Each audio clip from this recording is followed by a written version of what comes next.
Жараткан Алла субханаху ва таала барыбызды кайсы максатта жаратты? Эмне үчүн жаратты? Бизди келечекте өлгөндөн кийин не күтүп жатат? Рухани арулук, рухани тазалык, адамгерчилик сыпаттарын жандандырууда мамлекетибизге салым, ынтымакты орнотуп бекемдөөдө мусулман адам катары, пайгамбарыбыз Мухаммад алейхиссаламдын үммөтү катары өзүбүзгө дагы, чөйрөбүзгө дагы, элибизге дагы пайдалуу болуп канткенде жашайбыз. Канткенде биз бири-бирибизге райымдуу болуп жашайбыз. Ташбоор болбой, душман болбой, дос болуп, боорукер болуп. Канткенде биз Алла субхана ва таалага шүгүр келтирип пайгамбарыбыз Мухаммад алейхиссаламдын жолунда жашайбыз. Ошон үчүн бул жолугубуз бир аз убакытка болсо да өтө маанилүү деп эсептеймин. Биринчиден жоктон бар кылган, башыбызды бириктирген, ушул жыйын залына бириктирген Алла Таалага чексиз шүгүрлөр болсун. Пайгамбарыбыз Мухаммад алейхиссалам Алла Таала Кур'ани Каримде айтат: "Лау анфакта ма фил арди жамиан ма аллафта байна кулубихим, валакин Аллаха аллафа байнахум."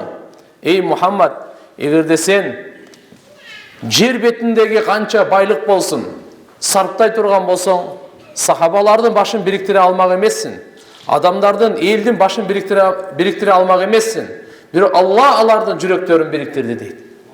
Биз мынердеги баарыбыз бүгүн Алла субхана ва таала өзүнүн айкөлдүүлүгү менен, өзүнүн мээрими менен жүрөгүбүзгө салды. Имандын сөзүн угуп келейли, диндин сөзүн угуп келейли. Бир болсо да илимибизге илим кошуп келейли. Алланы бир эстеп шүгүр кылып келейли деп ушу жыйынга келип отурабыз.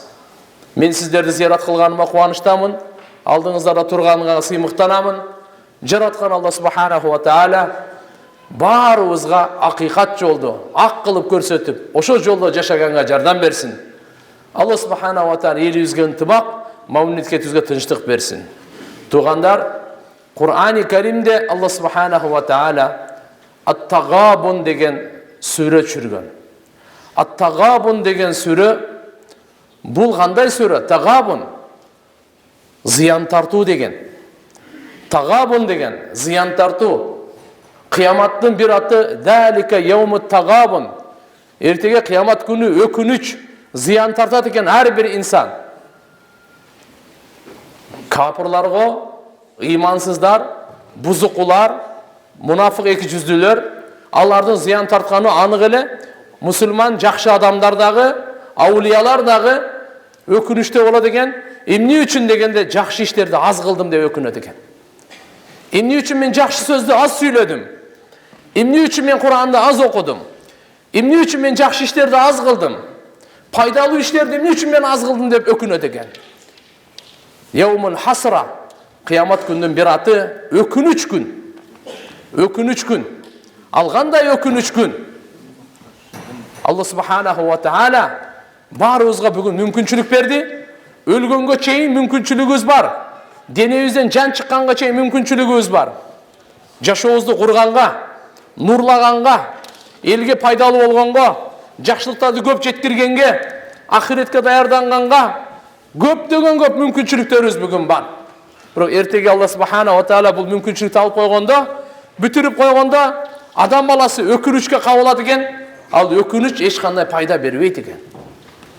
Ошон үчүн бүгүн мен ушу сураты Тагабундан бир аз болсо дагы Кур'ани Карим Алла Тааланын сөзү, Алла Тааланын мужизасы, Алланын китеби, Курандагы ар бир аятта чексиз жакшылыктар жашырылган. Ар бир сүрө аятта шыпа, береке, бакыт, жеңиш, эки дүйнөнүн ийгиликтерин барды Кур'ани Каримдеги ар бир аят сүрөлөрдө жашырган. Анткени бул жараткандын сөзү, бул ааламдын кожоюнун сөзү, сизди бизди жоктон бар кылгандын сөзү, сизге бизге күн сайын өмүр берип аткан, акыл берип аткан, ырыскы берип аткан, амандык берип аткан заттын сөзү. Бул ааламдын кожоюнун сөзү бул. Периштенин, пайгамбардын, инсан жиндин сөзү эмес. Андыктан Тагабун сүрөсүн Алла субханаху ва таала мындай деп баштайт. Ба'да аузу биллахи минаш шайтанир раджим. Бисмиллахир рахманир рахим. Yusabbihu lillahi ma fis samawati wa ma fil ard. Lahul mulk wa lahul hamd wa huwa ala kulli şeyin qadir. Жerdегі, асмандағы бардығы Алла Тағаланы арулайды. Алла Тағаланың тазалығын баяндайды. Мейлі тілі менен болсын, халы менен, авалы менен болсын, бардығы аға ғана таандық мүлк, бадышачылық. Жер анықы, асман анықы, ауа анықы, күн анықы, шамал анықы, то анықы, көл анықы, бардық жеміш, бардық ырысқы, бардық айванаттар Аллаға таандық. Ал жаратты, өзіне ғана таандық. Алла Субхана ва Таала қалағандай іштетеді, қалағандай башқарат, қалағандай көзөмөлдөйт. Жаратқан жаралуға мұқтаж емес, жаратқан жаралуға оқшаш емес. Алла Субхана ва Таала бардық кемшілдіктен арузат, жетішпестіктен арузат, айыптардан арузат. Баласы жоқ, аялы жоқ, ата-енесі жоқ, бардық жаралған сыпатынан Алла Таалам таза зат. Лахул мулк, аға ғана таандық, өзі ғана шешет. Кимге өлім берет, кимге жашоо берет, ким бейишке кирет, ким дозокко кирет, ал өзі шешет. Валахул хамд, аға ғана мақтау болсын, алқыш сана болсын.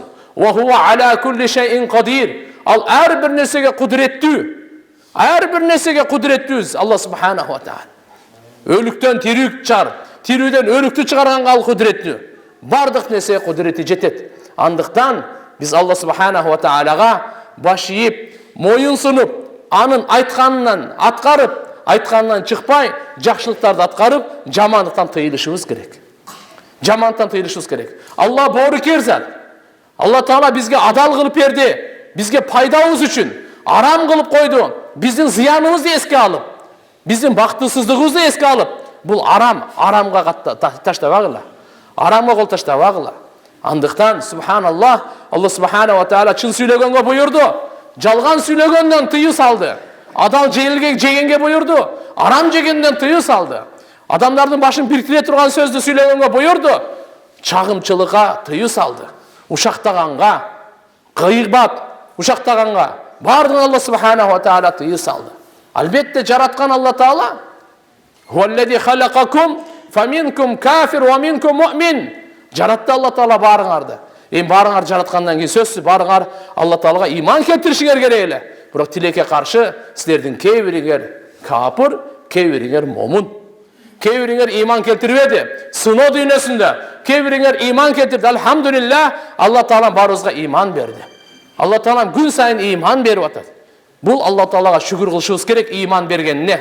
Иманда таң аттырганга шүгүр, иманда кечкирткенге жеткенге шүгүр. Себеп кыямат күнү жакын. Пайгамбар саллаллаху алейхи салам айткан, эрте менен мусулман, кечинде капыр болуп калат деген.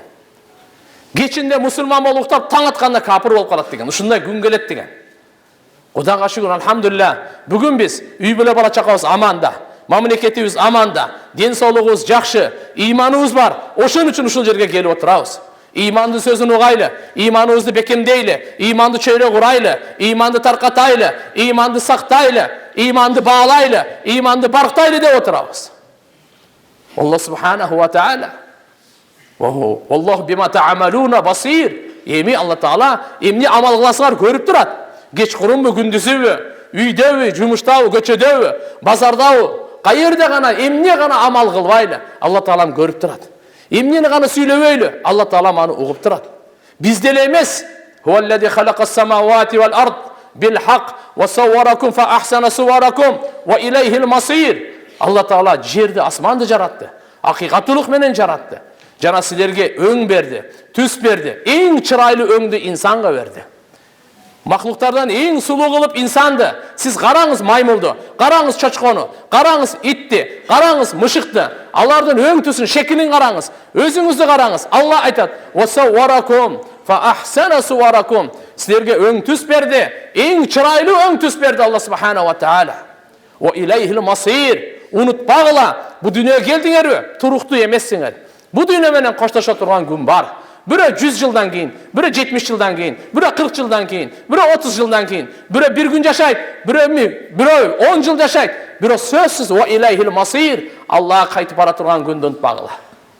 Biz gün sayın yaşaganda Allah'a şükür keltirip, uşu gününe şükür, uşu bugünkü rızkısına şükür, Бүгүнкү күнүм тагдырда бар экен деп шүгүр кылып, Алла субхана ва тааланын бергенине разы болуп, жараткан Алла субхана ва таала бара турган күндү унутпай жашасак, ошондо оңолобуз.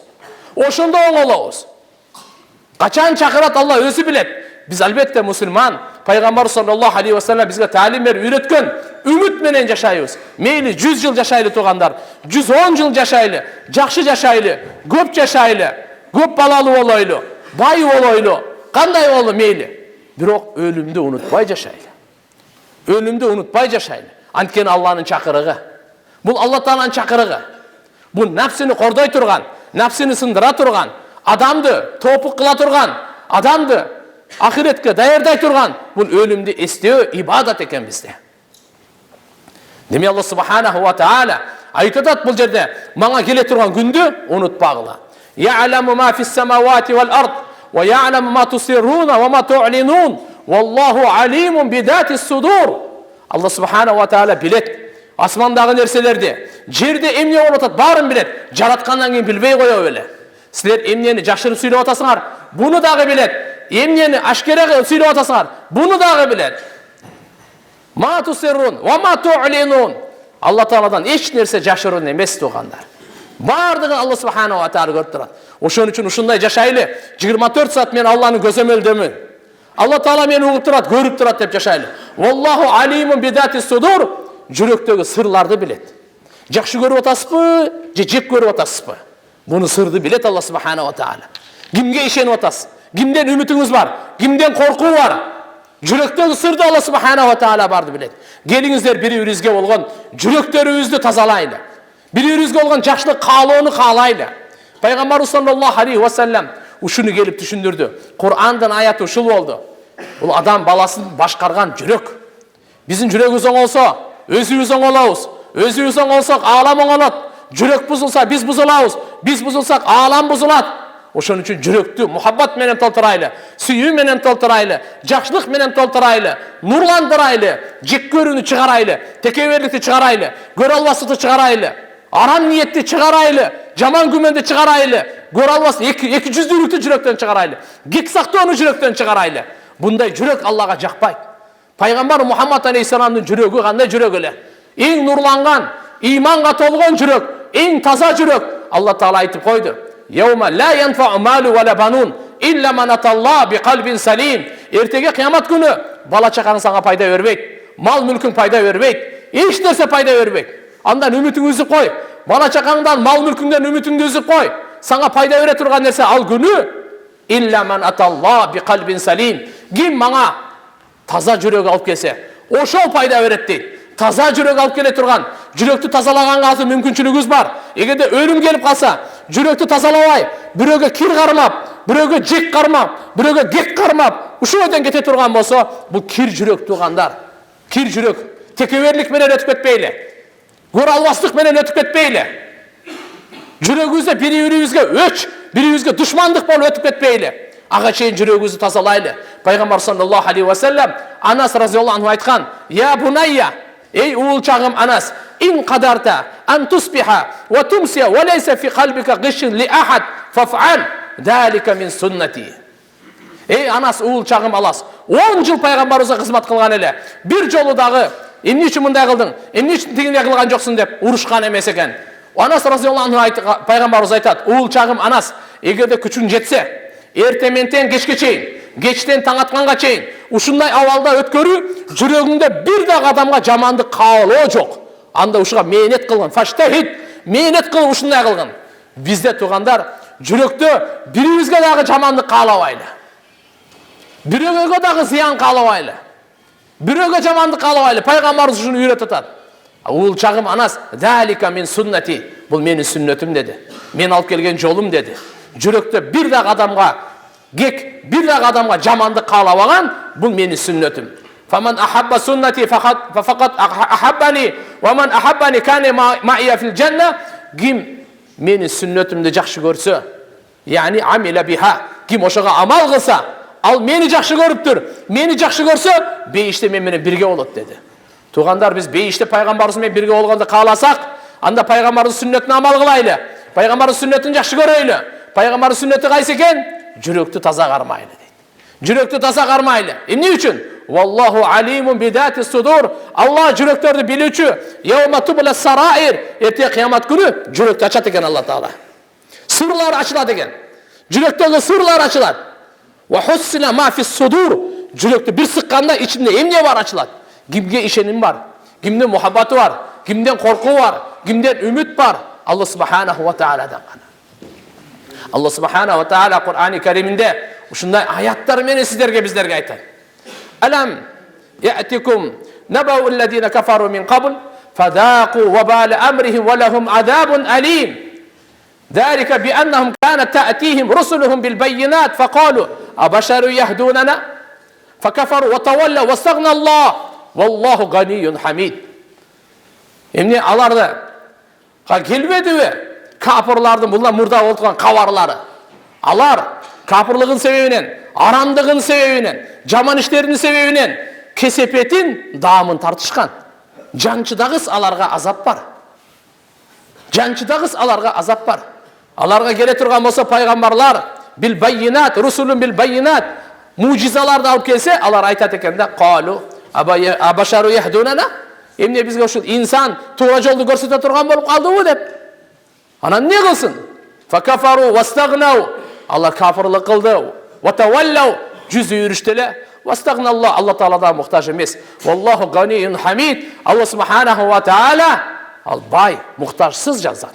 Тугандар бир нерсени эске алайлы. Биз оңолсок, Аллага пайда болбойт. Биз бузулсак, Аллага зыян болбойт. Биз шайтан болуп кетсек баарыбыз, Алла Таала кыпындай да зыян жетпейт. Биз баарыбыз аулия болуп кетсек, Алла Таала кыпындай пайда жетпейт. Биздин кылган жакшы ишибиздин сообу өзүбүз үчүн, өзүбүздүн дүйнөбүз, ахиретибиз үчүн. Кылган жаман иштин кесепети ал дагы бизге үчүн. Алла Таала чечим чыгарып койду. Лаха ма касабат ва алейха ма ктасабат. Ар бир жан пайдасы өзү үчүн. Жаман иш кылса зыяны өзү үчүн. Жакшы иш кылса пайдасы өзү үчүн. Жаман иш кылса зыяны өзү үчүн тугандар. Алла субханаху ва таала мунаки Кур'ани Каримде айтып атат бизге. Силер иман келтиргиле. Аллага иман келтиргиле. Амину биллахи ва расул. Ва нуриллази анзална. Куранга иман келтиргиле. Алла Таалага, пайгамбарыбыз саллаллаху алейхи ва салламга иман келтиргиле. Бул Алла субханаху ва тааланын силерге биздерге болгон көздө имени жолдомолору.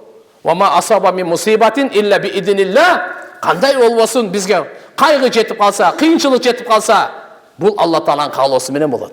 Оору болсун, өлүм болсун, иштин жүрүшү болсун, ылдый болсун, Алланын каалоосу. Бул жерде Алла субханаху ва таала бенденин сабырдуулугун, бенденин Алла Тааланын чечимине ыраазычылыгын карайт.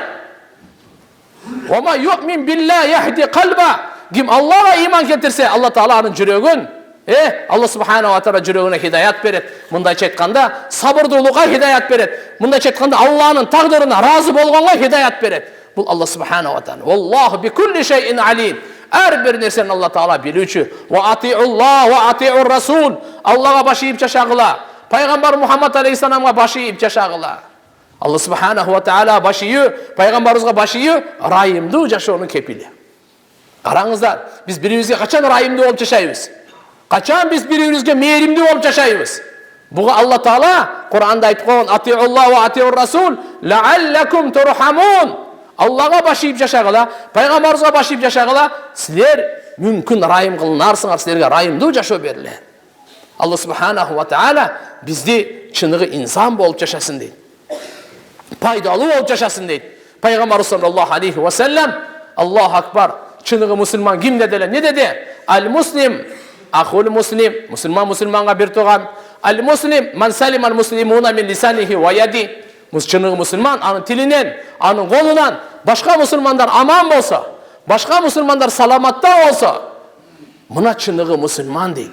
Урматтуу агайын мусулман бир туугандар, Алла Таала бизге бактылуу болуш үчүн дин берди.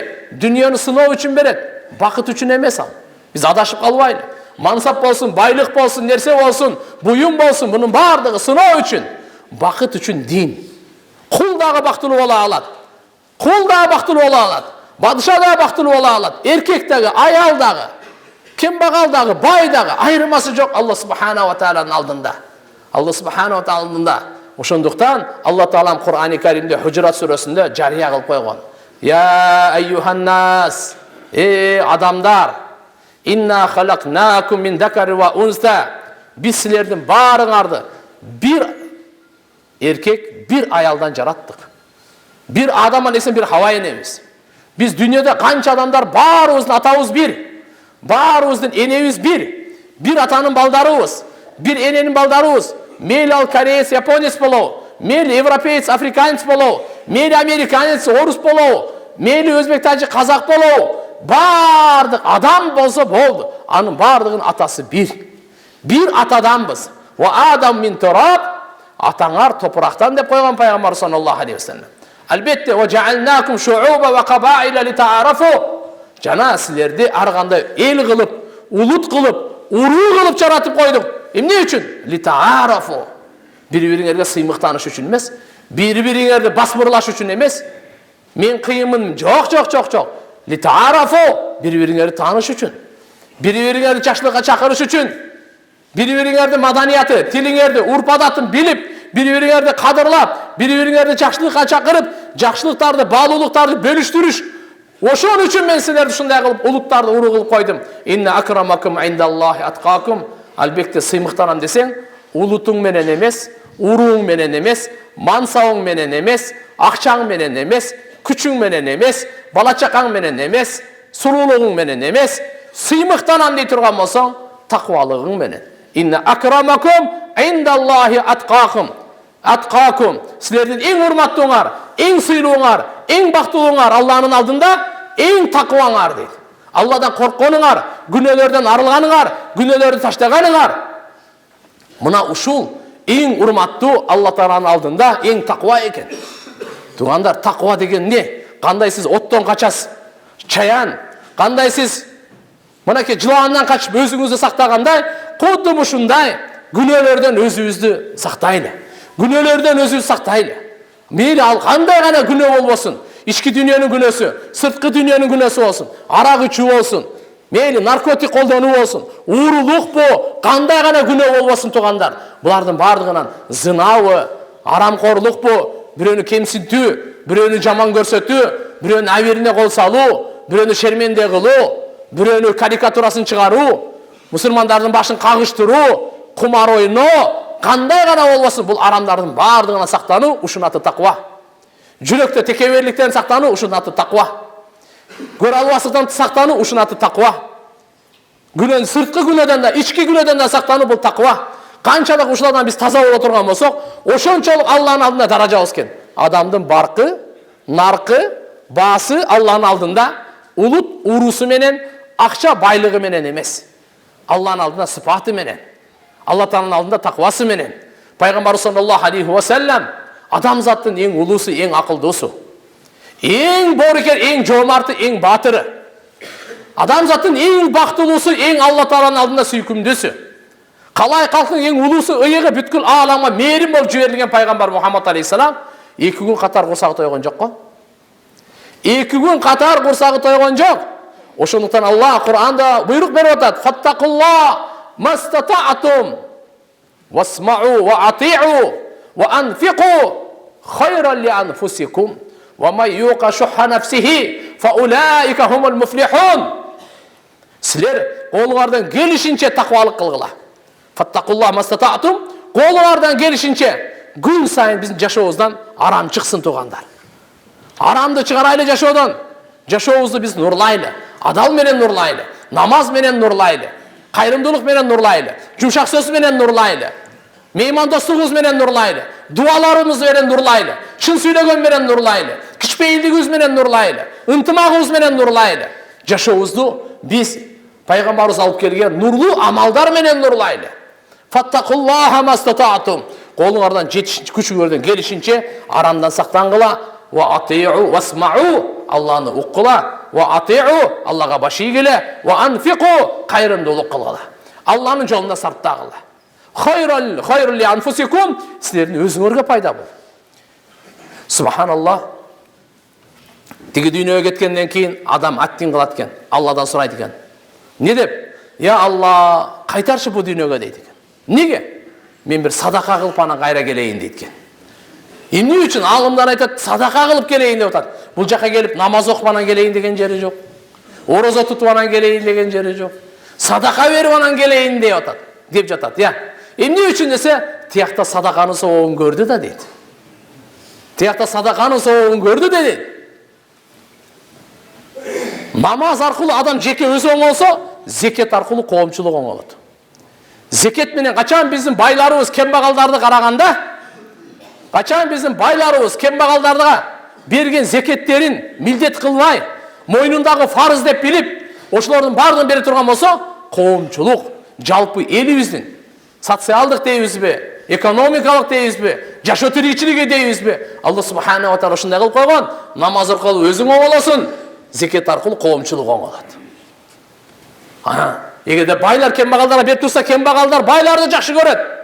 Жакшы көрүп калат. Алардын качети бүтөт. Көзүнүн жашы токтойт.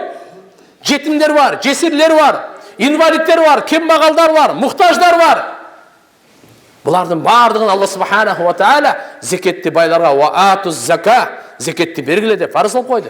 Иннама садакат лил фуқара вал масакин. Садакаларды кимге? Мына ислам дини бергенге үйрөтөт. Бергенге, бөлүшүп жегенге үйрөтөт. Ва май юқа шухха нафсихи фа улайка хумул муфлихун. Угуп туруңуз. Ким өзүнүн нафсисинин сараңдыгынан кутулса, мына ушул адам гана ийгиликке жетет. Ушул адам гана бактылуу. Ушул адам гана куткарылат. Эмнеден? Дүйнөнүн бактысыздыгынан, ахиреттин отунан. Ким? Ва май юқа шухха нафсихи. Араб тилинде шух деген сөз бар. Шух. Ва иякум ва шух.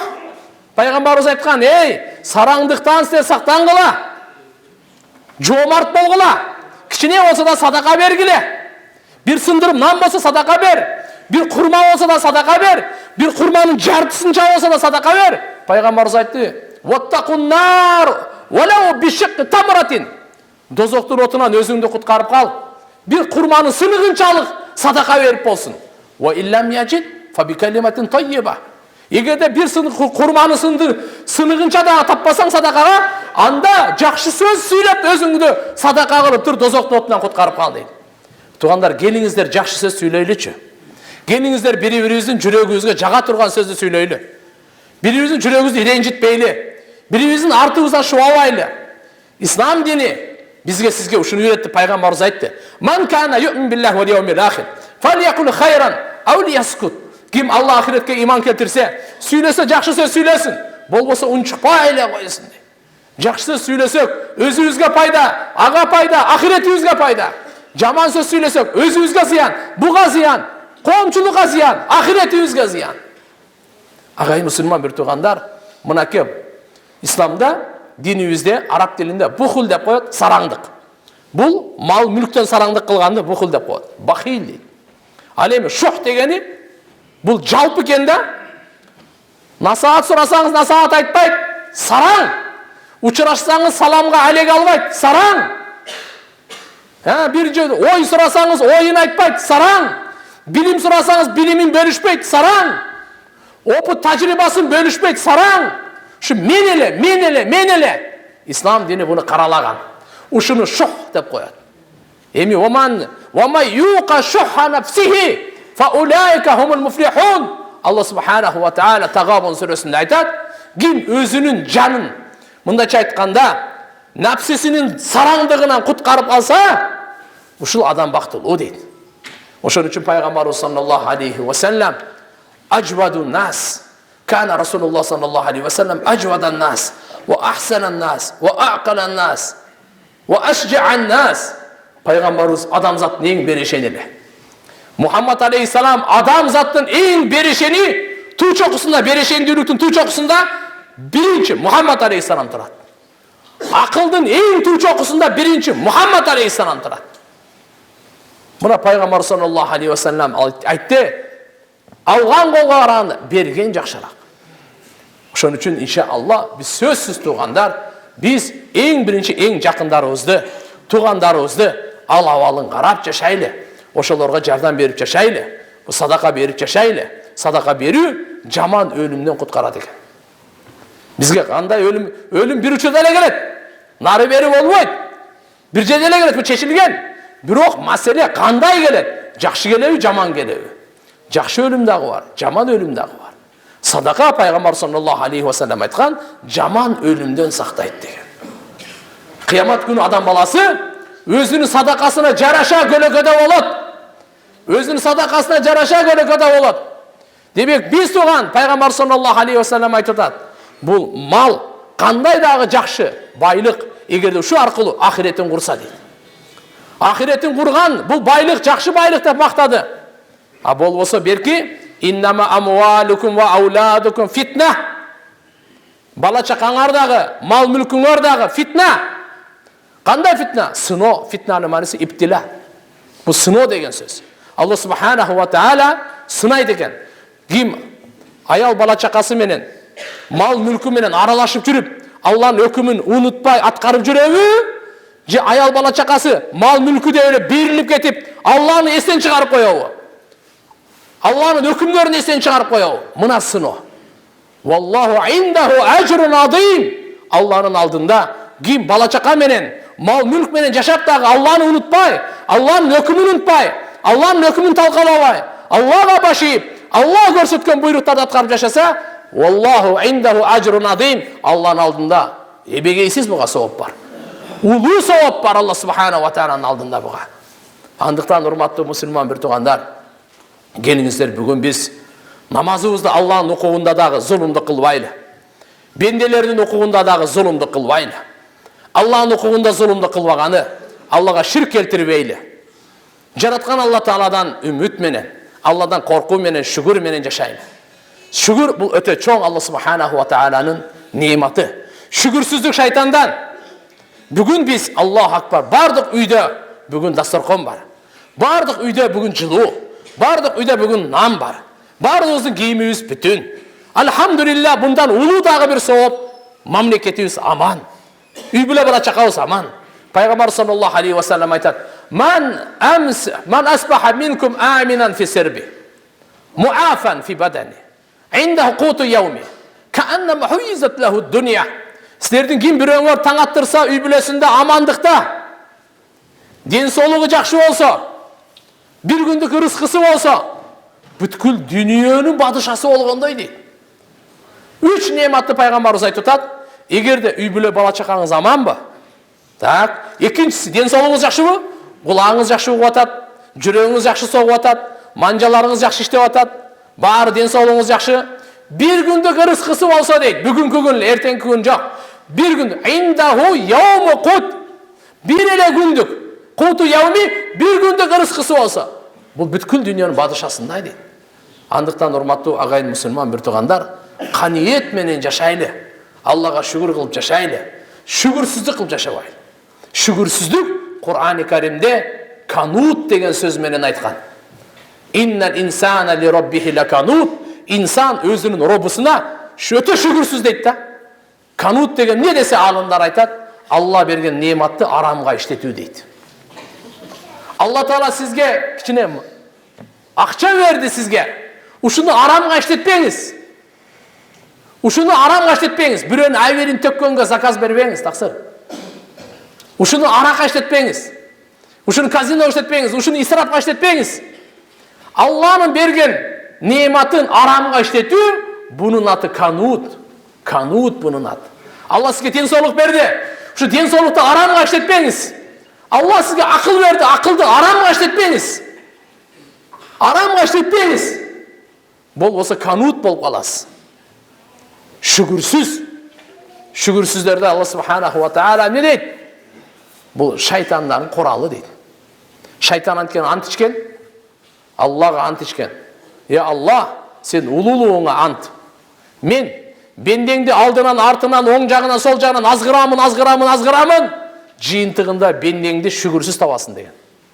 Мен азғыруымдың тәсiri, азғыруымдың натыйжасы бендени шүгүрсүз кылуу дейт да. Демек кайсы бенде инсанды шүгүрсүз экенин көрсөңүз, билип коюң, буга шайтан минип алган. Ошон үчүн биз шүгүр кылайлы. Алхамдулилла, ар бир күнгө, ар бир нематка, улуу немат, иман нематына, ислам нематына, дин нематына, ден соолук немат, кандай немат болбосун туган, кичинекей болсун, чоң болсун, Аллага шүгүр кылайлы. Шүгүрчүлүк бұл Алла субхана ва тағаланың өзінің сыпаты. Инналлаха шакирун алим. Алла Тағала шакир. Қандай деген? Бенденің қылған ішін қадырлап, Алла Тағала сақтап қояды. Аны ұмытпайды. Инсан, біз қадырсызбыз. İnsanın жақшылығын білмейміз, ұмытып қаламыз. Барықтабаймыз, естен шығарып қоямыз. Алла андай емес. Жақсы іш қылдыңыз ба? Бұл сақталады. Алла еселетіп сізге көбейтіп береді.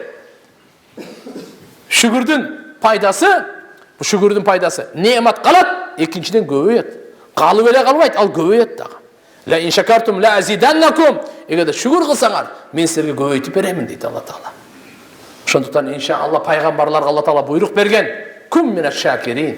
Сен шүкіршілерде болған. Ей Мұса пайғамбар. Иъмалу аля Дауда шүкра. Ей Дауд пайғамбар, үй білің, бардығы шүкір қылғанды амал қылсын дейді. Шон үшін иншалла келіңіздер, Алла субханаху ва тағала бізге берген ырысқысына разы болайлы. Алла Тағаланың берген бізге ырысқысына шүкір қылайын. Мен сөзімді ұшы хадисменен ақырын аяқтайын. Пайғамбар саллаллаху алейхи ва саллям айтқан: Иттақил махарим такун а'бадан нас. Арам нәрселерден сақтанғын, арам нәрселерді жашауыңнан шығарғын.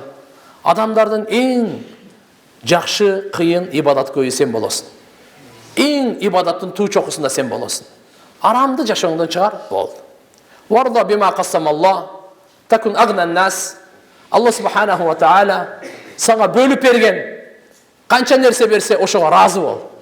Қанша өмір берді, бұға разы болайлы. Қанша денсаулық берді, бұға разы болайлы. Қанша перзент берді, бұға разы болайлы. Қанша ырысқы берді, бұға разы болайлы. Қанша ақыл берді, разы болайлы. Алла субхана ва тағала бергеніне разы болсақ, такун агнан нас, адамдардың ең байы сіз боласыз. Пайғамбар саллаллаху алейхи ва саллям бір жол сұрап қалды: бай деген кім? Кембағал деген кім? Бай. Ал нәрселердің көбін аны бай деп айтпайды. Кімдің жүрегі бай, ошол бай. Кім жүрегі ашқа, ал кембағал дейді. Миллион доллары бар, миллиард доллары бар, дағы деле жетішпейді. Бұл ашқа, бұл кембағал. Бұл тойбойды, бұда қаниет жоқ. Бұл кембағал. Біреуді алхамдулилля, барына шүкір. Мынау бай. Пайғамбар саллаллаху алейхи ва саллям айтты: ахсин иля жарик такун муъминан. Қошынаңа жақсы мамиле қылып тұр. Шынығы момын сен боласың. Қошынаңа жақсылық еле қылы бер. Оң жақтағы, сол жақтағы, артыңда қошыналар бар. Қошынаға жақсылық еле бер. Сіздің жақсылығыңызды бағалаваса деле, жақсылығыңызды қайтарбаса деле, сіз жақсылық қылы берің қошынаға. Сіз қошынадағы маңа жақсылық қылсын деп қылбайсыз да. Сіз жақсылық қыласыз, Алла разы болсын, Алладан қайтсын деп қыласыз. Ошондықтан қошынадан қайтау, қайтпау сізге қызықтырбасын.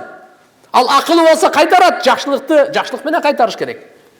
Хал жазаул ихсан илля ихсан. Жақсылықтың қайта тұрғаны жақсылықпен болуш керек.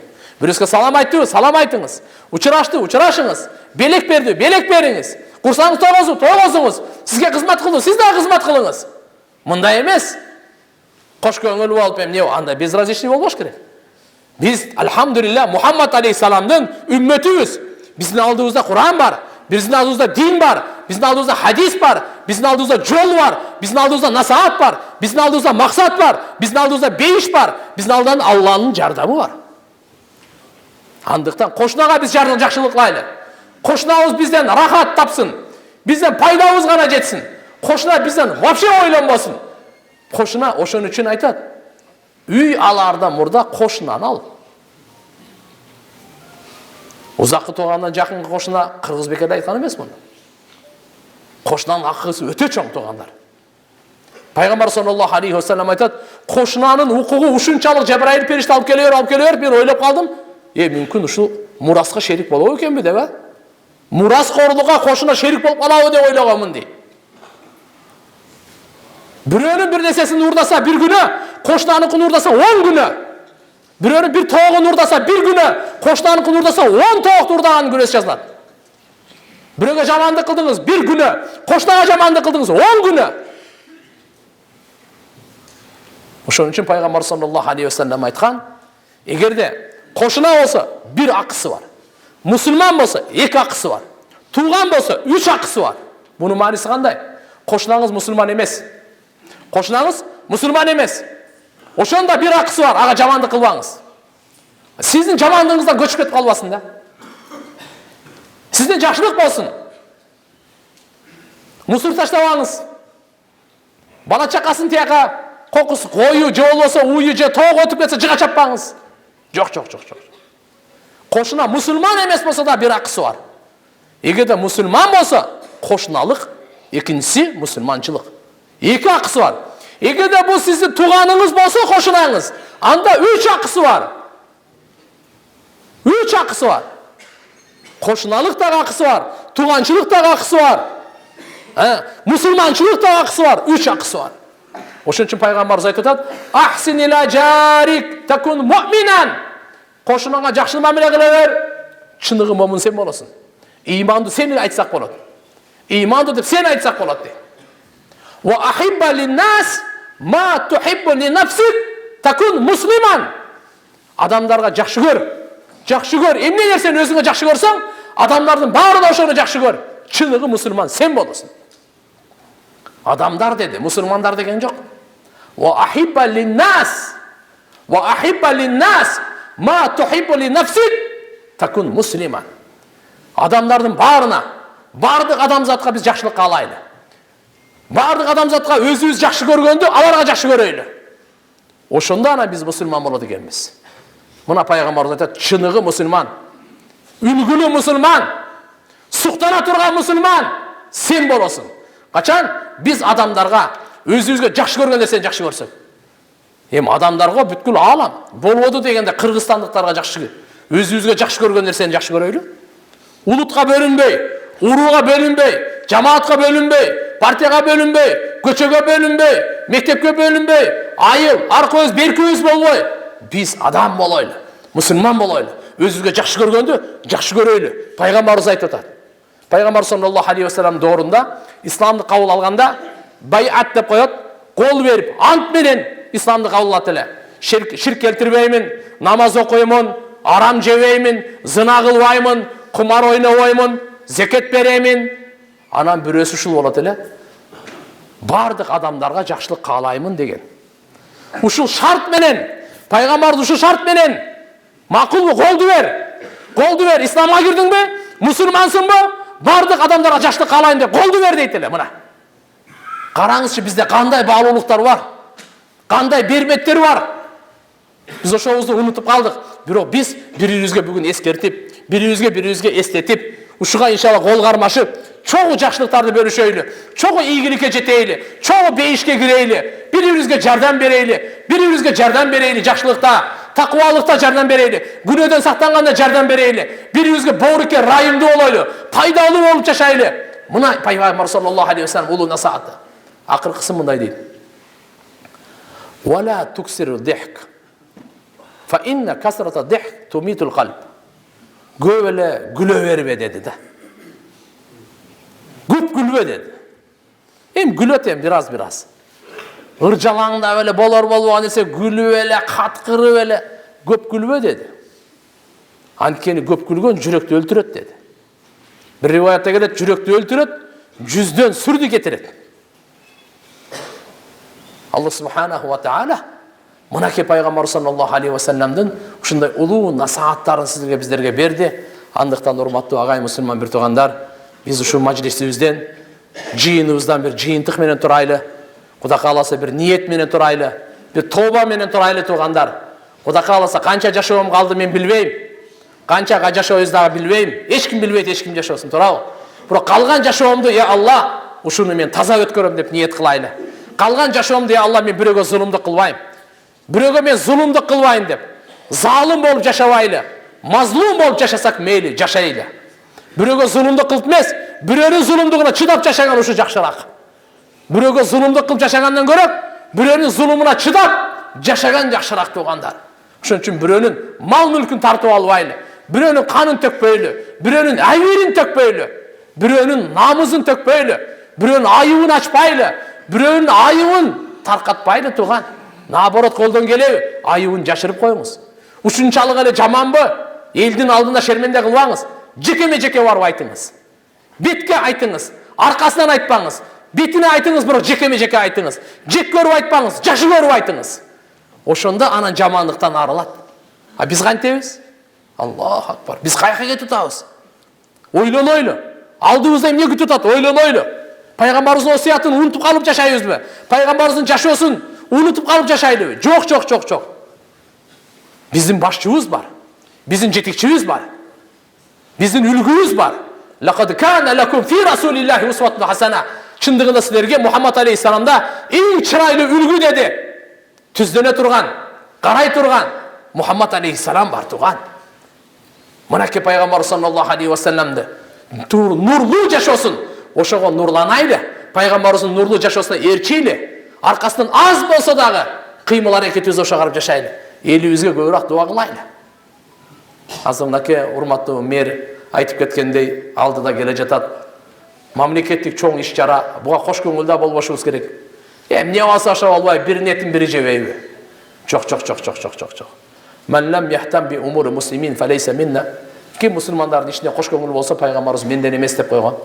Биз дуа кылайлы, жакшы сөз айтайлы, Алладан сурайлы. Я Алла, татыктуулар, мамлекетке күйгөндөр, элибизге күйгөндөр, динибизге күйгөндөр, мыкты тажрыйбалуу, билимдүү, жоомарт батырлар келсин деп дуа кылайлы. Кимди эл тандайт, өзү тандайт. Албетте иншалла мына диний ишкерлер өздөрү дагы мынакей алхамдулилlah мамлекеттин ишкерлери дагы аралашпасын деген президент айткандан кийин, мамлекеттин ханы, мамлекеттин башчысы, башчы болсо, адамдын башы болбосо баса беле. Ошон үчүн иншалла биз эч качан айтпайды. Мусулмандын жүрөгү 3 нерсеге кыянат кылбайт. Билип коюңуз. Мусулмандын жүрөгү 3 нерсеге эч качан кыянат кылбайт. Кайсы? Биринчиси, амалды Алланын разычылыгы үчүн ихластуулук менен кылууда мусулман жүрөгү кыянат кылбайт. Кыянат кылбайт. Экинчиси туугандар, жетекчилерге жакшылык каалоодо мусулмандын жүрөгү кыянат кылбайт. Жакшы түшүнүп алыңыз.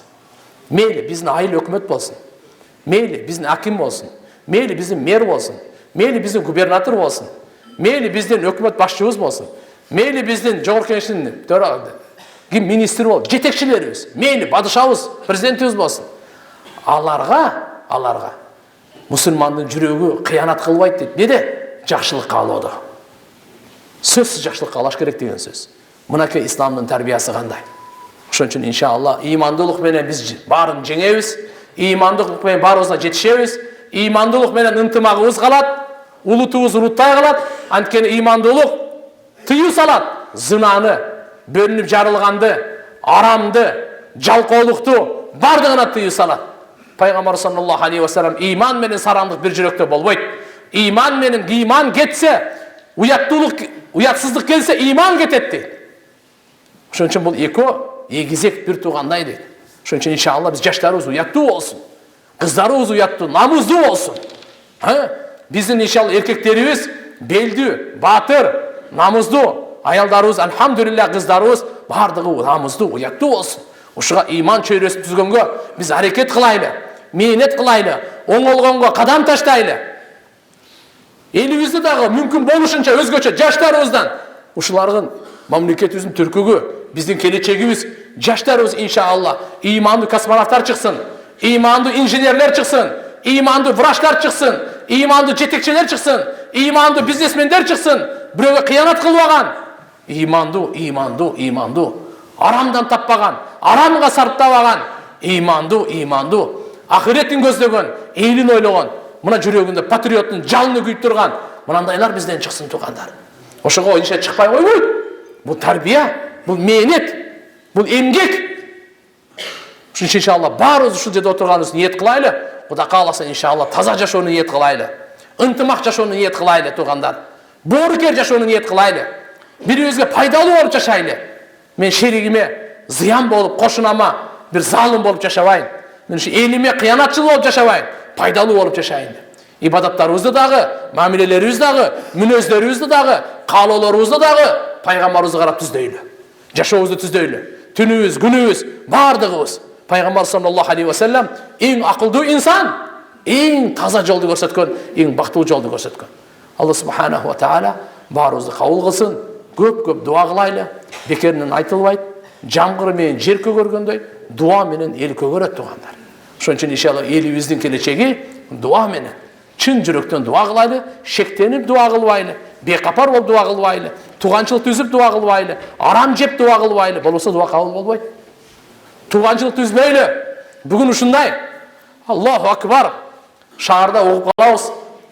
Баласы менен апасы соттошуп атканын угуп калабыз. Бир тугандар соттошуп атканын угуп калабыз. Бир тугандар эже, сиңдилер катташпай калганын угуп калабыз. Тугандар, Пайгамбарыбыз саллаллаху алейхи ва саллям айттылар, кимде ким кааласа, өмүрүм узун, ырыскыма береке болсун десе, туганчылык мамилени бекем кармасын дебеди беле. Ошон үчүн иншалла болор болбогон дүнүйө үчүн туганчылык мамилени кечип койбойлу. Биздин мамилебиз бир буюм менен, мага эмне алып келдиң эле, мен сага эмне алып барайын. Бир устукан менен чечилбейт биздин мамилебиз. Биздин мамилебиз туганчылык иман менен. Тугандар, мынакей Пайгамбарыбыз саллаллаху алейхи ва саллям өзүңүзгө тиешелүү, коомчулукка тиешелүү, бала чакага тиешелүү, ата-энеге тиешелүү, тугандарга тиешелүү, кошунага тиешелүү, жетекчилерге тиешелүү, дүнүйөгө тиешелүү, ахиретке тиешелүү. Не калтырып кетти? Эчтекени калтырган эмес. Ушундай бизге берекелүү, Алла ыраазы болгон, Алланын рахматына чөмүлгөн, бөлөнгөн, мээримине бөлөнгөн ушундай жашоонуп келди. Ушуга иншалла кош көңүл болбой, үйрөнөйлү, аракет кылайлы. Жараткан Алла Таала баарыбызга товфик берсин. Атай ушу талап менен келгениңиздерге Алла Таалам кадырласын. Албетте мен рахмат айтам. Дагы бир жолу мына ушул жыйынды уюштуруп бергендерге, чакырып бергенге, жолугуп аз болсо дагы аманатты айтып, ыймандашып, кичине унутуп калган сабагыбызды эстегенге, билген сабагыбызды кичине бекемдегенге Алла субханаху ва таала бизге мүмкүнчүлүк берди. Сиздерди көргөнүмө дагы кубанычтамын. Андыктан келиңиздер, Алла Тааламдын баарыбыз ынтымактуу бир туган кулдары болойлу. Пайгамбарыбыз ушундай деп айткан: "Куну ибадаллахи ихвана." Алланын чыныгы бири-бирин сүйгөн кулдары болуп жашагыла. Жараткан Алла субханаху ва таала баарыбызга товфик берсин. Амин. Алхамдулиллах ва салату вассаламу аля расулиллах. Rabbana taqabbal minna innaka antas samiul alim wa tub alayna innaka antat tawwabur rahim. O жоктон бар кылган Алла, өмүр берген, ырыскы, акыл берген, иман берген Алла, баарыбыз өзүңө кайтабыз. Жараткан Алла кандай болбойлу, күнөөкөрбүз, катакербиз. Сен алдыңда сенин улуу аттарыңа атап, я Алла, кол көтөрүп дуа кылабыз. Баарыбыздын ата-энелерибиздин күнөөлөрүн кечиргин. Бардык бир тугандарыбыздын, мусулмандардын, тирүүлөрдүн, эркектердин, аялдардын, өлүктөрдүн бардыгын, я Алла, өзүнүн күнөөлөрүн кечиргин. Жараткан Алла, өз мээримиңе алып, туура жолдон адаштырбагын, имансыз жашоодон сактагын, имандан ажыратпагын. Урпактарыбызда имандын чырагын өчүрбөгүн. Мамлекетибизге, элибизге, журтубузга тынчтык, амандык бергин. Токчулук бергин, я Алла. Жакшылыктардын эшиктерин ачкын, жамандыктардын эшигин жапкын, я Алла. Баарыбызды, я Алла, эки дүйнөдө бактылуу кылгын. Өзүң, я Алла, баарыбызды разы кылгын. Баарыбыздан разы болгун. Разы болбостон өлүм бербегин. Жараткан Алла, жаштарыбызга күч кубат бергин. Жаштарыбыздын күчүн жакшылыкка, я Алла, бургун. Арам нерселерден баарыбызды сактагын. Я Алла, дозоктун отунан сактагын. Жаман сөз, жаман көздөн, кур жалалардан баарыбызды сактагын. Кабырдын азабынан, өзүңдүн каарынан, кыямат күнүнүн шермендечилигинен, коркунучунан, караңгылыгынан, дозоктун отунан, өзүңдүн, я Алла, нааразычылыгынан баарыбызды сактагын. Алла Таала, я Алла, пайгамбарыбыздын шафаатына бөлөгүн. Пайгамбар саллаллаху алейхи ва саллям шафаатына лайыктуу кылгын. Ушул жерде кол көтөрүп тургандарга кандай кажети, арыз, муундары болсо, бардыгын өзүң орундаткын, эч кимге кор зар кылбагын, эч кимге муктаж кылбагын. Я Алла, намазга бекем кылгын, баарыбызды жоомарт кылгын, берешин баатыр кылгын, баарыбызга ынтымактуу, берекелүү, пайдалуу жашоо бергин, баарыбызга таза, бактылуу жашоо бергин. Жараткан Алла, ушу кызматты кылгандардын баардыгын өзүң кабыл кылып, я Алла, бадышабызга, жетекчилерибиздин баарына, мына мээрибиз отурат, я Алла, иштерине ийгилик берип, адилеттүү элибизге боорукерлерден кылгын, эки дүйнөлөрүн абад кылгын. Жараткан Алла, баарыбызды бу дүйнөдө, я Алла, ахиретте, эки дүйнөдө баарыбызды разы кылгын. Ва саллаллаху аля набийил карим ва аля алихи ва асхаби ажмаин. Амин. Бирахматика я архамар рахимин. Аллахым калсын.